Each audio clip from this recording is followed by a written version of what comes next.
There's something that's very captivating about adventure stories. Whether it's Indiana Jones running from a boulder or Rick O'Connell fighting mummies, that experience of hanging on to the edge of your seat as you join a daring rogue on a swashbuckling journey, it's what the adventure genre is all about. The spectacle of these stories would naturally make for potent gaming experiences. At least, that's what Naughty Dog thought when they decided on the concept of their next game back in 2004. And honestly, their timing couldn't have been worse. On the verge of a new generation of consoles, key staff departing, and the invention of a brand new IP, it was all the perfect recipe for a disaster. Nothing was set in stone during development. Story, design, tools, concepts, everything was hashed on the fly. And it was in this mad dash of chaos that Naughty Dog managed to create something legendary.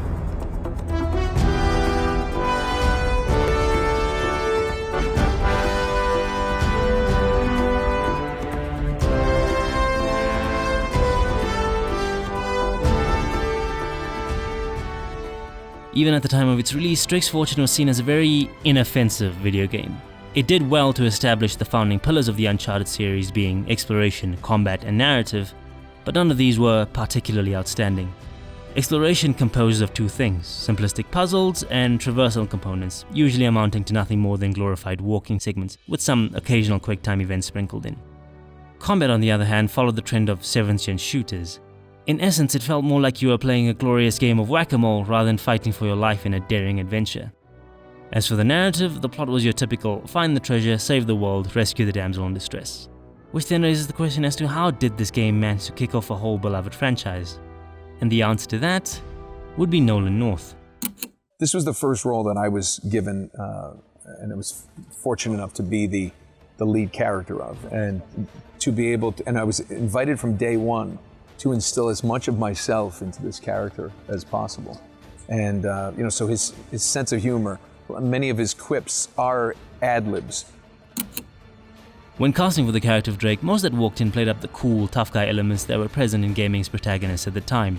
But when North inhabited the role, he brought a sense of vulnerability to the character that makes him easily approachable. North engenders Drake with his very own personality, cracking jokes, geeking out over historical conundrums, and just having a fun-loving nature that really draws you in. He's just your average Joe trying to keep his head above water, and you can see it through almost every aspect of the game. From the way he scrambles around in combat, infectiously spreads his love for treasure hunting, and tenderly cares for those around him. Nate's just an ordinary guy that's thrown into extraordinary circumstances, and that relatability is really what endears so many people to his character, and by extension, Uncharted. In fact, this magnetic treasure hunt showed such promise that Naughty Dog simply couldn't resist diving back in.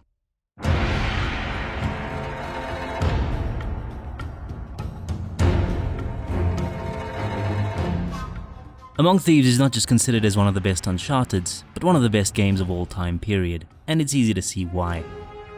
In terms of game development, Naughty Dog decided to focus their efforts on level design. Yes, Uncharted's environmental detail has always been visually cutting edge, but this time around, Naughty Dog wanted to evolve the idea of what a level could be. What if a level could elevate game mechanics? What if a level could transform around the player? What if a level could be an action movie set piece? And this would be the concept that immortalized Uncharted into the blockbuster cinematic action adventure we know it as today.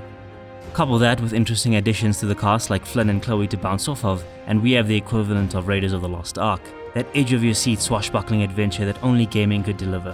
One where you were actively involved in the thick of the action with Nate and his friends, guiding them through museum heists, rooftop battles, or hanging off a train in the middle of the Himalayas.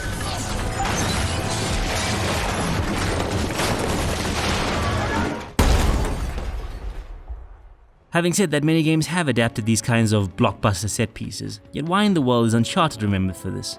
And the key lies within its pacing. In storytelling, there's a concept known as rising action. It relates to a series of escalating incidents which build up towards a climax, and because of the ever-rising tension that builds up in this process, you're compelled to keep turning the figurative page on the story. Similarly, Uncharted deploys its three core elements to create rising action in not just its plot, but also its gameplay. Exploration, puzzle solving, and certain story beats are generally calmer and often placed at the beginning of levels, while combat is more intense and reserved for the middle sections, with the coup de grace being your cinematic moments and the most intense of story beats. Hereafter, it's a return to the ground, calming the excitement and beginning anew, creating a rhythm for each of its levels and keeping the audience hooked. Honestly, it's a tightrope act that Among Thieves managed to pull off so well that even future entries would struggle to do it again.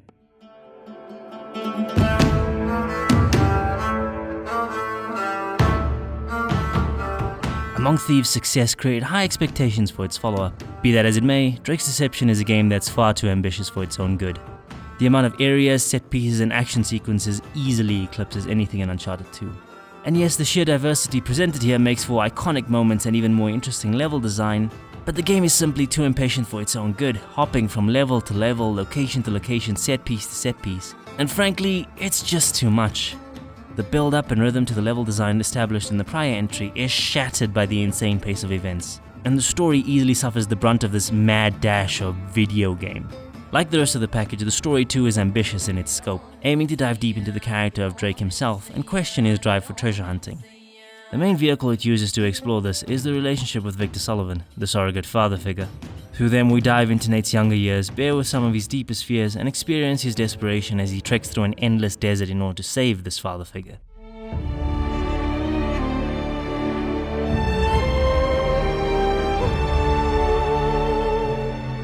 But with pointless filler thrown in for level design, a revolving door of underutilized characters, and a ludicrous villain, Nate's inner turmoil just doesn't get its time in the sun. Again, this game has so many flashes of brilliance, from its story to its soundtrack to its set pieces and the ever so lovable cast. But there's so much crammed in here that Drake's Deception always feels lesser than the sum of its parts. Everything that was mentioned about story and gameplay only scratches the surface of what could have been, scratching at the surface of greatness, but never quite grabbing it. And though the game ended in quite an Uncharted fashion, it left a bit of an empty feeling. Luckily for us, Nathan Drake was still good for one last job.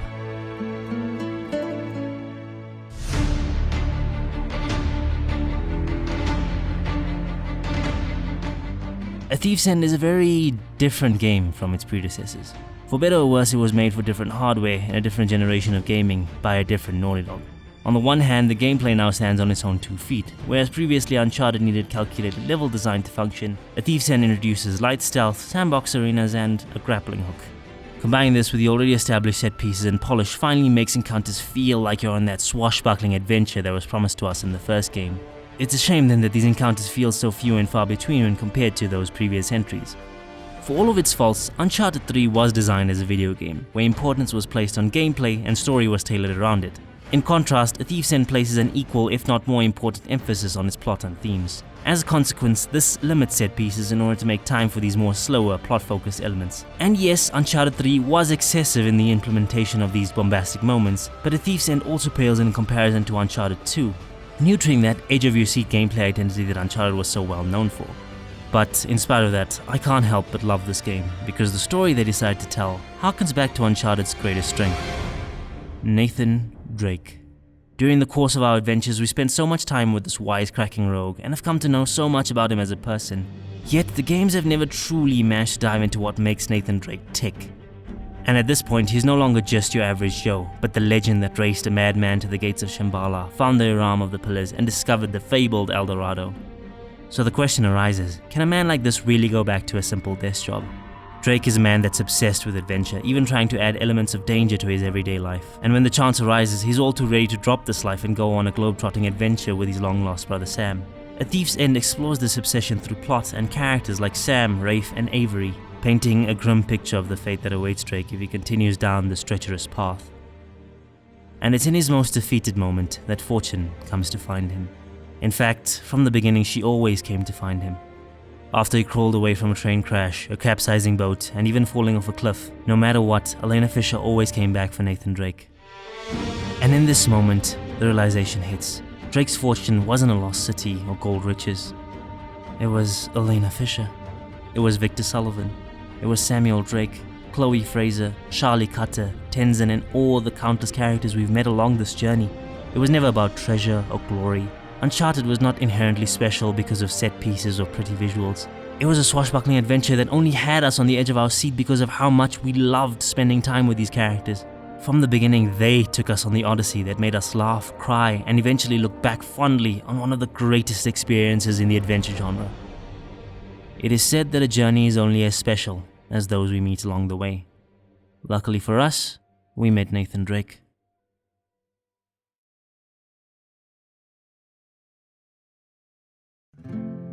Hey guys, welcome to the end segment, and thank you so much for watching so far. Like and share the video so it reaches more Uncharted fans out there, and be sure to sub if you want to see more slick edited content from me.